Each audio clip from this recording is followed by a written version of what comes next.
Boss, gusto nyo rin ba mag-assemble ng sarili nyong DIY emergency light katulad ito? Kung interesado ka, panoorin mo tong video ko para matuto ka at ma-explain ko sa iyo kung paano magbuo nito. So tara!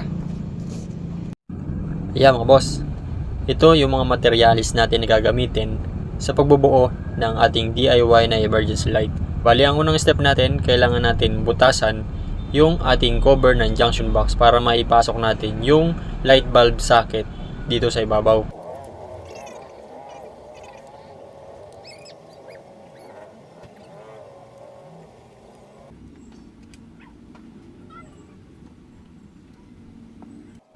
Dito mga boss, manual na pagbubutas lang yung ginamit ko o yung ginawa ko, pero kung may mga tools kayo na pambutas, mas maganda.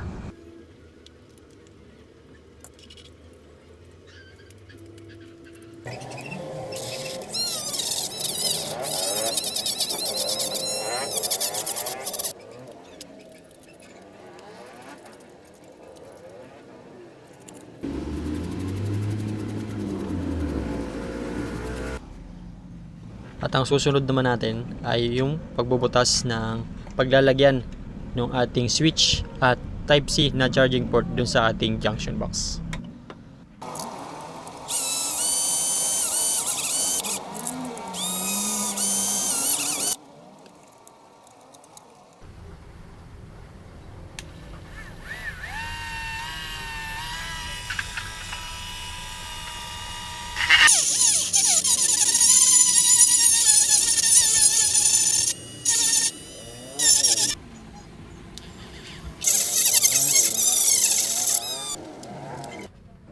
So ayan mga boss, nabutasan na natin. Sukatin natin kung magkakasya. Ayun mga boss, sakto-sakto. At isunod naman natin yung pagbubutas nung para sa Type-C port na gagamitin natin sa ating charging. At ayan, fit na fit din mga boss.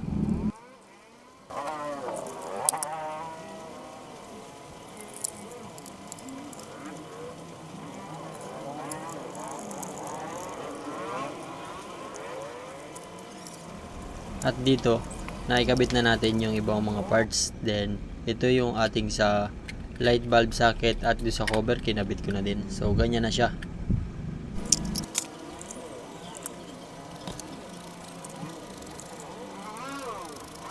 So, ayan mga boss, dumako naman tayo dito sa ating mga battery at charger.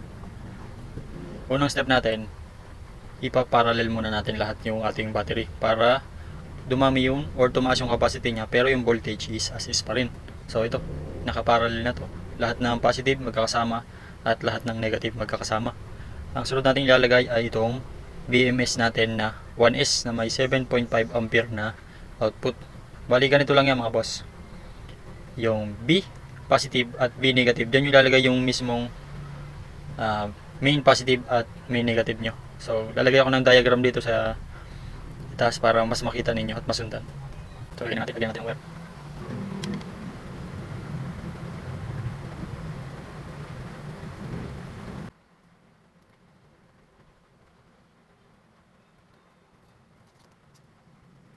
Bali, ayan mga boss.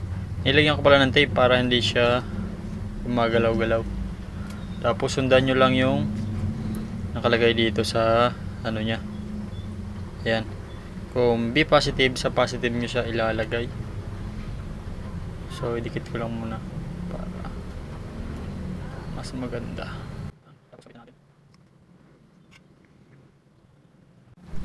Bali, ito na siya mga boss. Naikabit ko na yung mismong terminal nya dito sa ating battery. Ayan. Tapos, sukatin natin kung may output.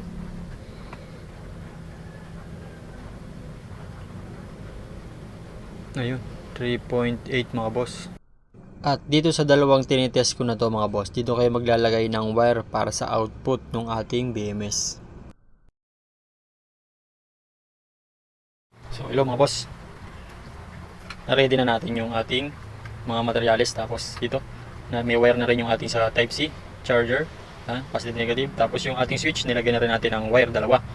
Yung battery natin, nilagyan na natin ng coating para safe naman siya, walang mag-short. Tapos positive negative lamang na nakalabas. Tapos yung ating terminal galing sa bumbilya. Ito. Tandaan nyo, ang positive niyan lagi ay yung nandun sa pinakang gitna. Yung main. Saan natin i-flash? Yan. Itong gitna, yun ang positive. Tapos yung nasa gilid, yun ang negative. No?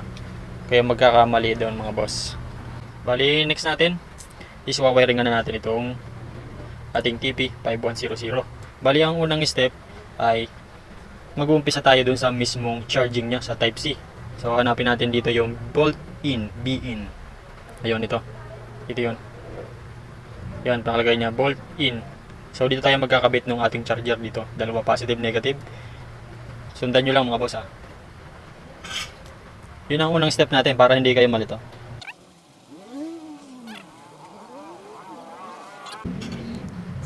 Yan. Dito yung mga boss. Yan. Next step natin, ikakabit natin dito yung sa battery naman natin. Ito. Direct na sa battery natin to mga boss ha. Simula sa Type-C, dadaan sa ating TP5100. Tapos dito sa ating charger, battery. Bali, lagyan lang.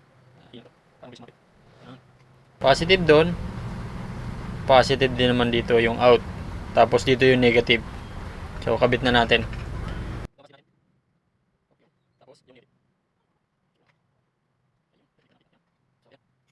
From Type-C charger, papunta dito sa ating module. Tapos, papunta dito sa ating battery. So, ngayon, next step naman natin ay kukuha tayo ng isang linya dito sa ating terminal ng ilaw or ng bulb. Maalin dito kung alin ang gusto nyo. Kung alin ang puputulin yung linya dyan. Para sa akin, ang puputulin ko ay yung positive. Itong positive niya, itong kulay blue. Tapos i-connect ko dito sa ating switch. Isang linya ng switch, no? Isa pa. Isang wire na galing sa ating bulb socket. Which is yung positive ang pinili ko, positive side. Pinadaan ko papunta dun sa switch. Sa isang linya ng switch.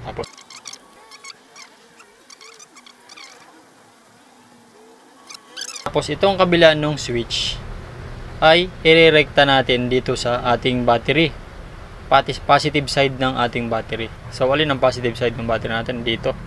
Ito yung battery. Positive side ng ating battery. Ano?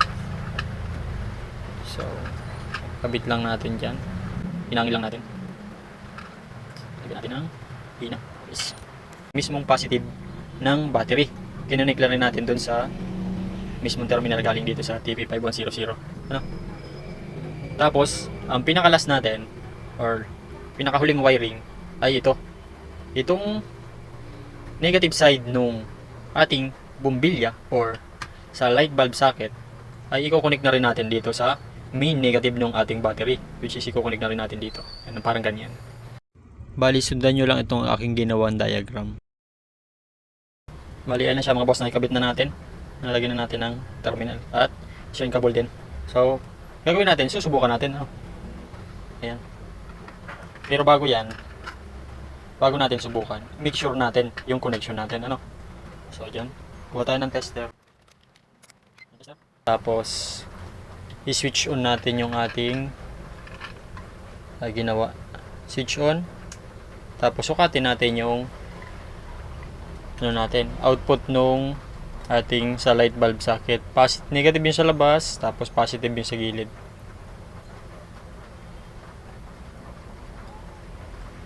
Ayun, 3.8 mga boss. Okay, tama yung polarity natin.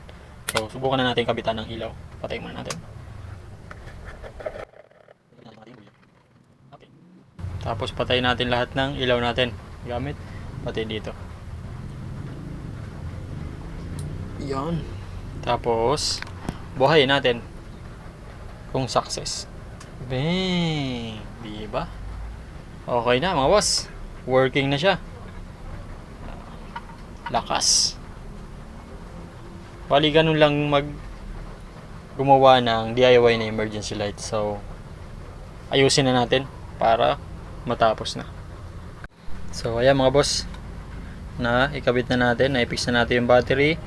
Ilagay na rin natin yung ating charger module dyan na TP5100. Nilagyan natin ng rubber yon para naka-elevate siya dun sa mismong ano natin. Yan. So, sara na natin.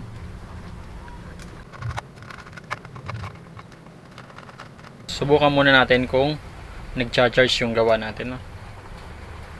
Yan. Saksak natin. Yun. Ilaw na. Charging na mga boss. Automatic naman mag-i-stop yung charging niya kapag full na. Magbo-blue yan kapag full charge na mga boss. Yan. Okay. Dalawa na. Bumili na lang ako ng isa. So, alasin natin itong isa. Ito yung una kong ginawa mga boss. Ayan natin. Ayan, ganyan siya kaliwanag mga boss. Tapos, ito yung bagong gawa natin.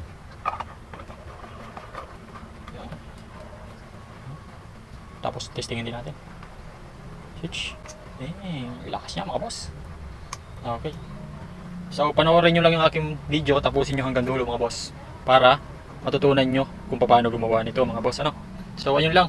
Sana may natutunan kayo at sana naipaliwanag ko na maayos sa inyo kung paano gawin at assemblein itong ating DIY na emergency light. So ayun lang mga boss, maraming salamat sa inyong panonood.